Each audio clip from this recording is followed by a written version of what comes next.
In this video, we're going to talk about variability and really just get down to standard deviation specifically. For us to do that, we need to talk about what a mean is. I'll have another video about central tendency, which includes means, but really briefly, a mean is just the average score. Let's say you have 5 kids, and what they do is they come back with a number of tadpoles. The first kid comes back with 8 tadpoles, and the second one comes back with 12. And then the third one comes back with maybe 14, and then 6, and then 10. So what we get is 5 different numbers of tadpoles. But what's the average tadpole that the kids got? So what we do to get your mean, and it just looks like this, is you sum all of your x's together and then you divide by n, where n is the number of kids you have in this example. And what this is going to be is a mean of 10. So on average, all of your kids got 10 tadpoles. Of course, that's not true because maybe one did get 10 here, but some got less and some got more. So the question then becomes, what is variability? And then we'll talk about standard deviation. But in a sense, variability is just how different these scores are from this central tendency or this mean. So the fact that this 6 is different than the mean of 10, and then this 14 is different from the mean of 10 as well. So let's just put our mean down here, okay? We're going to say this is a mean of 10. I'm just going to draw a vertical line at that mean, and we'll see why in a second.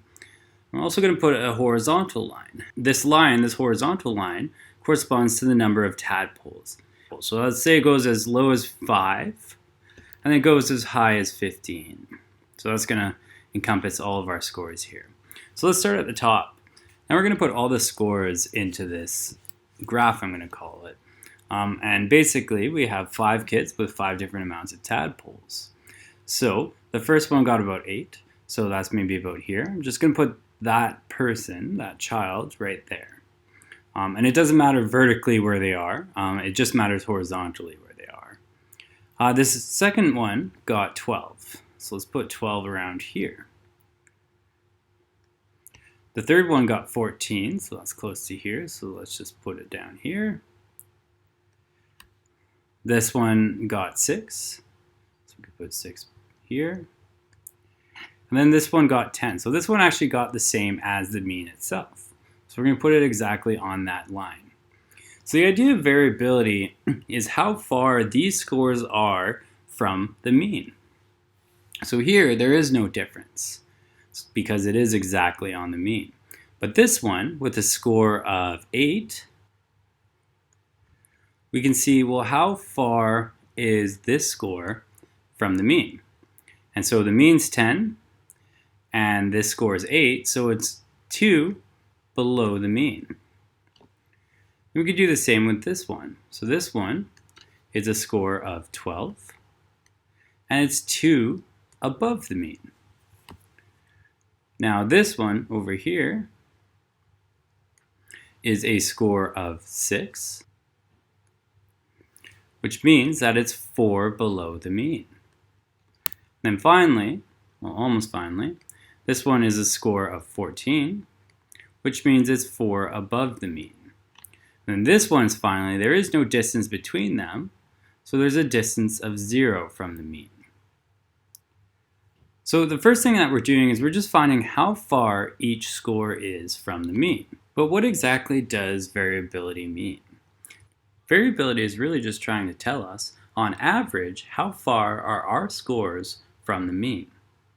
And so what we could do is we can calculate the average deviation of all these numbers. So again, these deviations are how far each score is from the mean.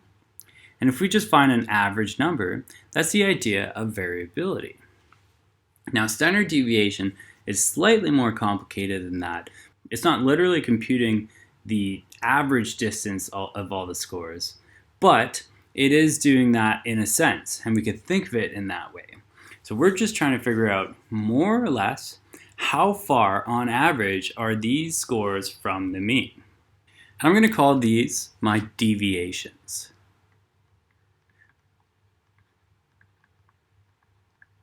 because it's how far the score deviates from the mean.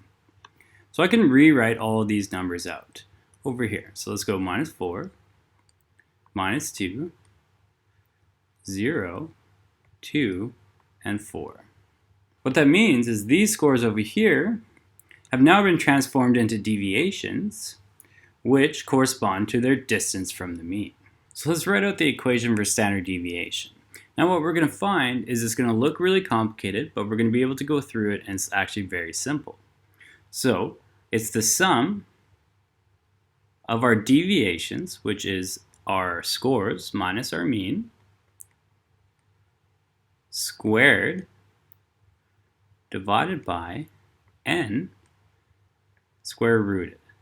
I know there's a lot there, but let's break it down really quickly here.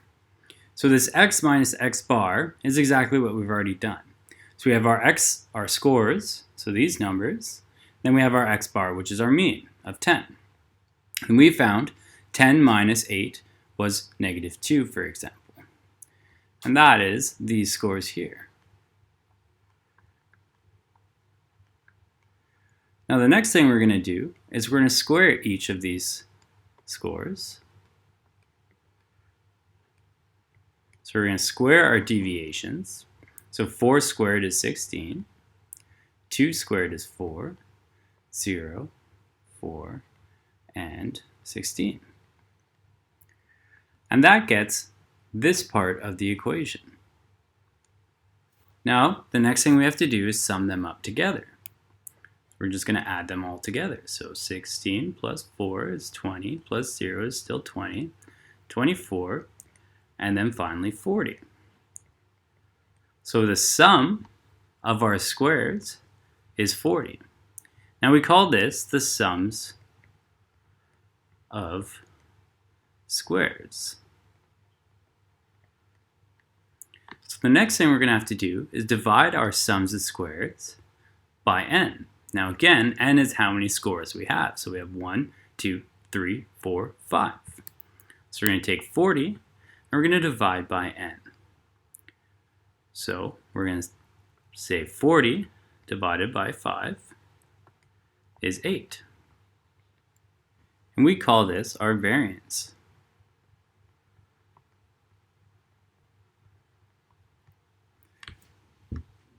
Now what the variance is everything within this square root. So of course the last thing we have to do to get our standard deviation is square root that variance. So what we're going to do is we're going to take the square root of 8, and this is our standard deviation. And this ends up being 2.83, or just about that. So now what we know is 2.83. But what does that actually mean? What I said before, although it's not literally true, we could think of this standard deviation as the average distance that these numbers deviate from the mean. So in another way of saying that, it's the average distance of our deviations. Now that we have our standard deviation of 2.83, we can actually start to use this in the same kind of plot here. But when we're talking about standard deviation, don't forget we're talking about how far this number is from the mean. So what we're going to do is we're going to find where the one standard deviation above the mean is. So that's going to be 10 plus our standard deviation, which is 2.83. So 10 plus 2.83 equals, of course, 12.83. So our first standard deviation, this is 2 here, is about here. And that's our one standard deviation above the mean. We could do the same thing below the mean. So if we want to go below the mean, go 10 minus our standard deviation. And what that is 10 minus 2.83, which equals 7.17. We could plot that at around here. Sure. Maybe a little bit further, but that's okay. And then that's one standard deviation below the mean. And the negative is just saying that it's below the mean. Here we don't have a positive, but we could. And that just means it's above the mean.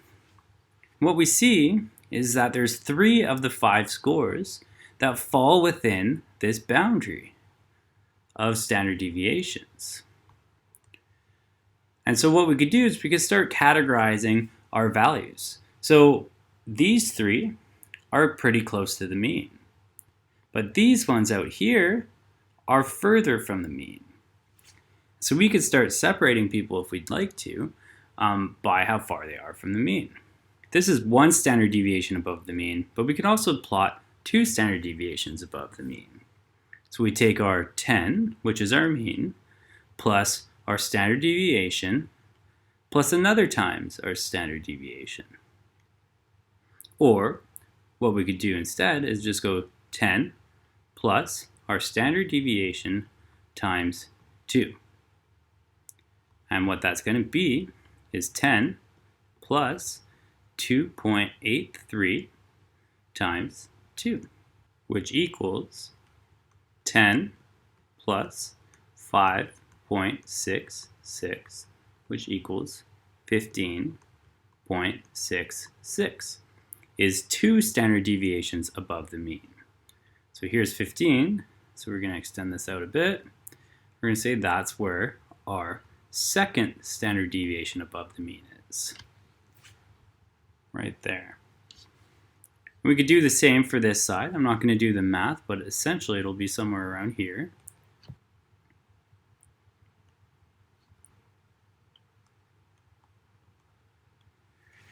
What we could see is that 3 of our scores are within 1 standard deviation from the mean, and the other 2 scores are within 2 standard deviations of the mean, but also they're more than 1 standard deviation within the mean. Now, we could keep going, and we could do 3 standard deviations above the mean, and 4 and 5, and same with the other way. We could go 3 standard deviations below the mean, and 4 and 5 as well. Now, of course, with different scores, we can have more scores over here and over here that are more than 2 standard deviations and so forth. That's the conceptual idea, including how to do it computationally.